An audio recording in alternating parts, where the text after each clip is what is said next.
अस्सलामुअलैकुम वरहमतुल्लाहि वबरकातुहू। मैं कामरान अली अनमोल फीड मिल रहीम यार ख़ान से आप सब दोस्तों से मुखातिब हूँ। ये गाड़ी माशाल्लाह से जी हरीपुर शहर जाने के लिए रवाना हो रही है। लड़के गाड़ी की माशाल्लाह से लोडिंग कर रहे हैं। अभी कुछ ही देर में ये गाड़ी हरीपुर की तरफ रवाना हो जाएगी। हरीपुर में हमारे मोअज़्ज़ज़ कस्टमर जनाब इब्रार साहब, उनका माशाल्लाह से ये माल लोड हो रहा है। हमारे यहाँ इधर फ़ीड मिल में अल्हम्दुलिल्लाह से 8 इक़साम की फ़ीड तैयार की जाती है।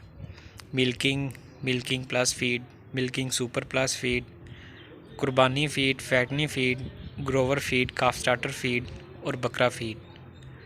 और इसके साथ ही अल्हम्दुलिल्लाह से जी हमारे यहाँ इधर फ़ीड मिल में जानवरों के लिए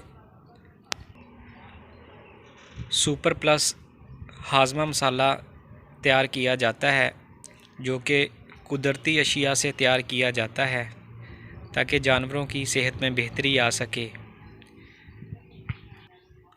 हमारा नारा जी किसान की तरक्की पाकिस्तान की तरक्की है। दुआ करता हूँ अल्लाह पाक सब दोस्तों के कारोबार में, मालो जान में खैर व बरकत अता फ़रमाए। दुआओं में याद रखिएगा जी। अल्लाह हाफ़िज़।